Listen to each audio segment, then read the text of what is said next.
আসসালামু আলাইকুম বন্ধুরা, সবাই কেমন আছেন? আশা করি সবাই ভালো আছেন। তো এর আগের ভিডিওতে আমি আপনাদের দেখিয়েছিলাম সাদিক পার্ক অ্যান্ড রিসোর্টে আমরা বেড়াতে গিয়েছিলাম। ওখানে যাওয়ার পরে আমার স্বামী অনেক অসুস্থ হয়ে পড়ে। আমার স্বামীর জন্য আপনারা সবাই দোয়া করবেন। আমার স্বামী যেন তাড়াতাড়ি সুস্থ হয়ে যায়। আর আমার ২ টা ননাস আমার স্বামীকে দেখতে এসেছে। বোন বলে কথা, যখনই শুনেছে যে তার ভাই অসুস্থ হয়েছে, তো আমার ২ ননাসই চলে এসেছে তার ভাইকে দেখতে। তো এদিকে তাদেরকে নিয়ে আমি জমিতে যাচ্ছিলাম কিছু শাকসবজি তুলতে।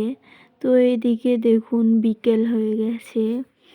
তো এখানে আমরা যাচ্ছিলাম সবাই মিলে, আমার ভাগ্নি, আমার ২ টা ননাস, আমার বড় ভাসুর। আমি বড় ভাসুরকে অবশ্য আমি বড় ভাই হিসেবেই দেখি, সেও আমাকে ছোট বোন হিসেবেই দেখে।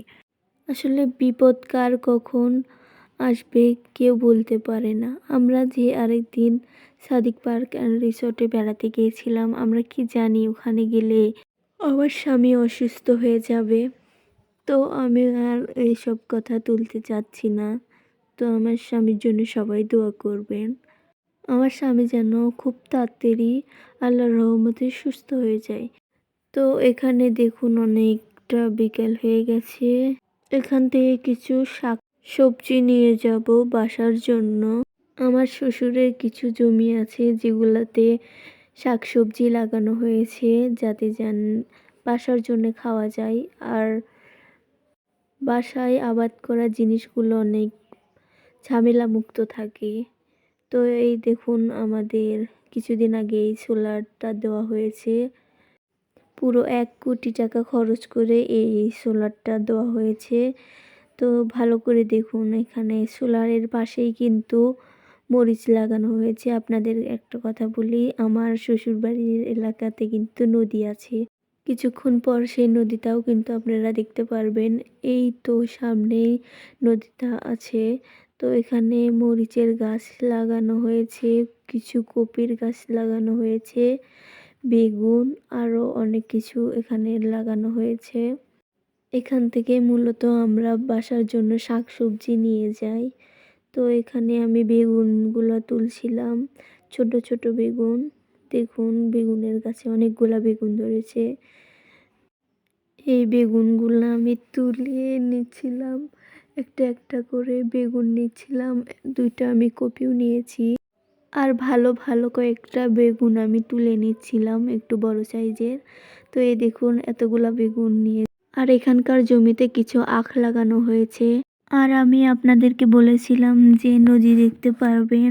তো এই দেখুন আমার শ্বশুরবাড়ির এলাকায় এটা হচ্ছে যে বাঙালি নদী বলে, ছোটোখাটো একটা নদী।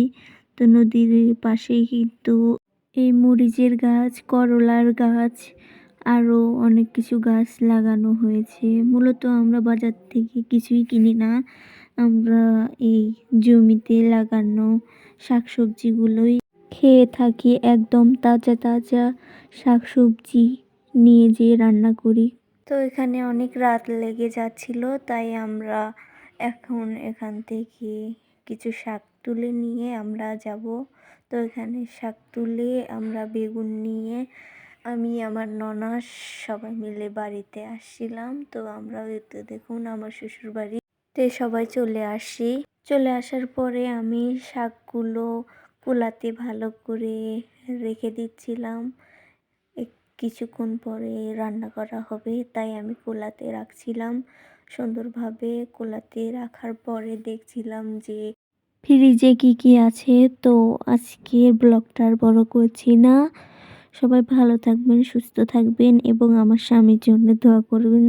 আমার স্বামী যেন তাড়াতাড়ি সুস্থ হয়ে যায়। আজ এখানেই বিদায় নিচ্ছি, দেখা হয়ে যাচ্ছে নতুন কোনো ব্লগে। সবাইকে আল্লাহ হাফেজ।